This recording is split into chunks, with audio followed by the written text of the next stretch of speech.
Info pratique.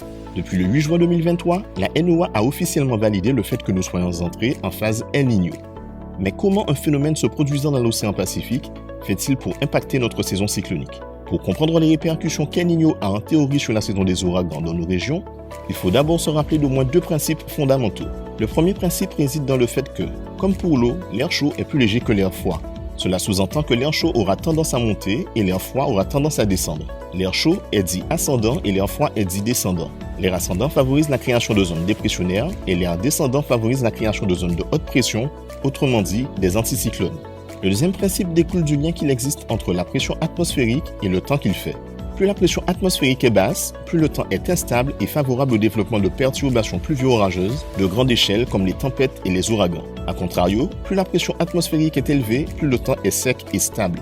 On pourrait simplifier en disant que basse pression égale mauvais temps, haute pression égale beau temps.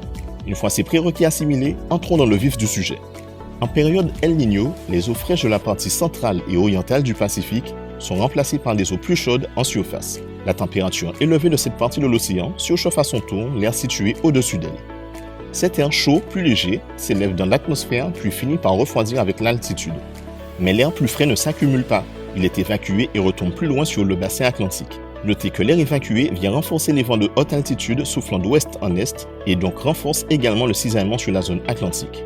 Enfin, l'air froid devenu trop long finit par descendre et favorise ainsi un environnement dominé par des pressions atmosphériques plus élevées sur l'Atlantique. L'environnement anticyclonique généré favorise à son tour un air sec et une atmosphère stable. Or, pour un bon développement, un cyclone a entre autres besoin d'instabilité, d'humidité et d'un cisaillement faible à modéré. En résumé, lors des années El Niño, la partie tropicale de l'Atlantique Nord est plus favorable à la présence de masses d'air sèches, à la prédominance des hautes pressions anticycloniques et des vents défavorables en altitude. L'ensemble de ces conditions défavorables provoque une baisse de l'activité cyclonique en Atlantique. Notez que de manière générale, lors des années El Niño, les températures de surface de l'océan Atlantique sont un peu plus basses que d'habitude. Et donc, l'océan Atlantique subit en quelque sorte la loi de l'océan Pacifique. Sauf que, cette année, l'océan Atlantique semble décider à ne pas se laisser faire. En effet, sa température moyenne en surface est anormalement élevée, au point de laisser imaginer un affrontement sans précédent avec l'océan Pacifique.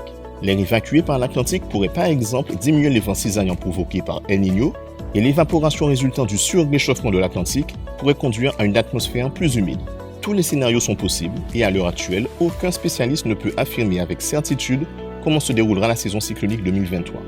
Mais peu importe ce qui se déroulera, la préparation et l'anticipation doivent rester de rigueur. Voilà, c'est tout pour l'info pratique du jour. Bonne journée à vous, à bientôt.